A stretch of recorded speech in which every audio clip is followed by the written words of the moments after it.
आज के इस वीडियो लेक्चर में हम डिस्कस करेंगे जो एनालॉग इलेक्ट्रॉनिक्स का ईसी ब्रांच थर्ड सेम का पेपर हुआ है उसके कुछ objective question.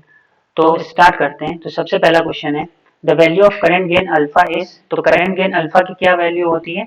So option D is correct, nearly 1 but less than 1। Which of the following transistor configuration has highest current gain. तो कौन सी ऐसी ट्रांजिस्टर कॉन्फ़िगरेशन होती है जिसका हाईएस्ट करंट गेन होता है? So option C is correct, common emitter. A tuned amplifier uses dash load. A tuned amplifier कैसा load use कर सकता है? So LC tank circuit, L और सी पैरेलल में कनेक्ट होते हैं और tuned amplifier LC load use करता है। The dimension of h i parameter is. तो इसके लिए आप एच पैरामीटर इक्वेशन लिखेंगे V1 equals to h i into I1 plus H R E into V2 और एच आई की वैल्यू निकालेंगे तो इसका जो आपका डायमेंशन है वो आएगी O। So option A is correct.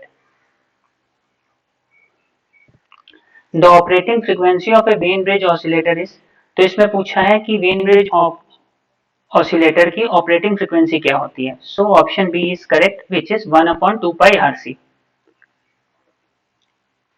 In a phase shift oscillation, dash RC sections are used। तो किसी भी phase shift oscillator में कितने RC sections यूज किए जाते हैं? तो 3 RC sections यूज किए जा सकते हैं। So option C is correct. Which of the following relationship between alpha and beta is correct? तो अल्फा और बीटा की काफी रिलेशन दे रखी हैं, तो इसमें से कौन सी रिलेशन करेक्ट है? So alpha equals to 1 plus beta ये गलत है, alpha equals to beta minus 1 ये भी गलत है, बीटा स्क्वायर का टर्म होगा नहीं। So option D is correct, alpha equals to beta upon beta plus 1। So option D is correct. For an ideal current amplifier the value of input impedance. तो ideal current amplifier के लिए जो value of input impedance है कितनी होनी चाहिए? तो ideal current amplifier के लिए जो इनपुट इम्पीडेंस की वैल्यू है वो होनी चाहिए 0। सो ऑप्शन ए इज करेक्ट। ध्यान रखिएगा आइडियल पूछा है इसलिए 0, अगर यही प्रैक्टिकल पूछा होता तो वेरी स्मॉल आंसर करते, बट आइडियल आपके एग्जाम में पूछा है। So option A is correct. Efficiency of RC coupled class A amplifier. ध्यान रखिएगा आरसी कपल्ड पूछा है इसलिए जो इफिशियंसी होगा 50% आएगी।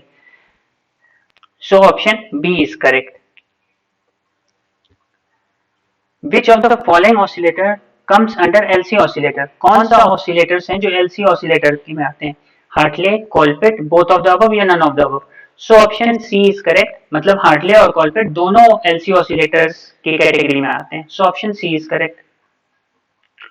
Voltage amplifier is also called. तो वोल्टेज एम्पलीफायर को क्या कहते हैं? Series shunt. वोल्टेज सीरीज गलत ऑप्शन है, गलत आंसर है, ऑप्शन बी करेक्ट होगा, series shunt. So option B is correct, मतलब इनपुट भी वोल्टेज होगा आउटपुट में भी वोल्टेज होगा, ठीक है। So series shunt. फिर एन ऑसिलेटर कन्वर्ट्स। तो ऑसिलेटर क्या कन्वर्ट करता है? तो oscillator converts DC power into AC power. So option A is correct. Sensitivity of A feedback amplifier is. कि फीडबैक एम्पलीफायर की सेंसिटिविटी क्या होती है? तो जो सेंसिटिविटी होती है फीडबैक एम्पलीफायर की वो होती है 1/1 प्लस बीटा है। So option C is correct. 1 plus beta है डिसेंसिटिविटी होती है, सेंसिटिविटी क्या होती है? 1/1 प्लस बीटा है। So option C is correct.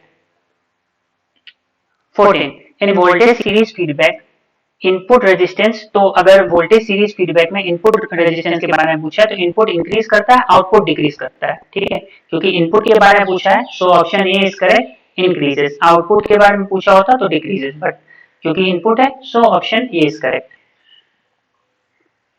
An oscillator employs dash feedback. Oscillator में कौन सा फीडबैक यूज होता है? तो oscillator employs positive feedback. So option B is correct. Which of the following power amplifier has maximum efficiency? कौन सा ऐसा power amplifier होता है जिसकी मैक्सिमम एफिशिएंसी होती है? So option C is correct. Class C amplifier होता है जिसकी जो एफिशिएंसी होती है 90 से 100 के बीच होती है। So option C is correct, class C power amplifier. The input and output resistance of an ideal current amplifier are. Input and output resistance ideal current amplifier का क्या होता है? तो जो इनपुट होता है वो 0 होता है और आउटपुट रेजिस्टेंस जो होता है इनफाइनाइट होता है। So option A is correct, input is 0, output is infinite. The bandwidth of a single stage amplifier is that of a multi stage amplifier. जो बैंडविड्थ होती है सिंगल स्टेज एम्पलीफायर की वो मोर देन होती है multi stage amplifier से, ठीक है। मल्टी स्टेज एम्पलीफायर की कम होती है, बट क्योंकि सिंगल स्टेज एम्पलीफायर का पूछा है तो मोर देन होती है, ठीक है। So option C is correct. Which of the following coupling has minimum nonlinear distortion at high frequency? So कौन सी ऐसे कपलिंग होती है जिसकी मिनिमम नॉन लीनियर डिस्टॉर्शन होते हैं हाई फ्रीक्वेंसी पे? सो आरसी कपलिंग, क्योंकि इसका बेस्ट फ्रीक्वेंसी रिस्पॉन्स होता है। सो आरसी कपलिंग में मिनिमम नॉन लीनियर डिस्टॉर्शन होता है हाई फ्रीक्वेंसी पर। सो option A is correct. In trans-resistance amplifier, the ratio of output to input has the dimension of, तो ट्रांस रेजिस्टेंस एम्पलीफायर में output to input का क्या ratio होता है? जो इसका रेशियो होता है इम्पीडेंस का होता है। So option D is correct. तो जैसा कि आप देख सकते हैं ऑलमोस्ट सारे क्वेश्चन प्रीवियस ईयर पेपर से ही आए हैं।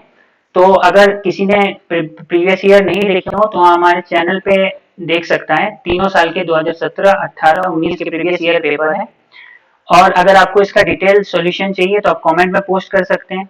कमेंट में पोस्ट करके ये भी बताइए कि आपके कितने सही हुए। और अगर आपको हमारा वीडियो इन्फॉर्मेटिव लग रहा है तो please like, share and subscribe to our channel.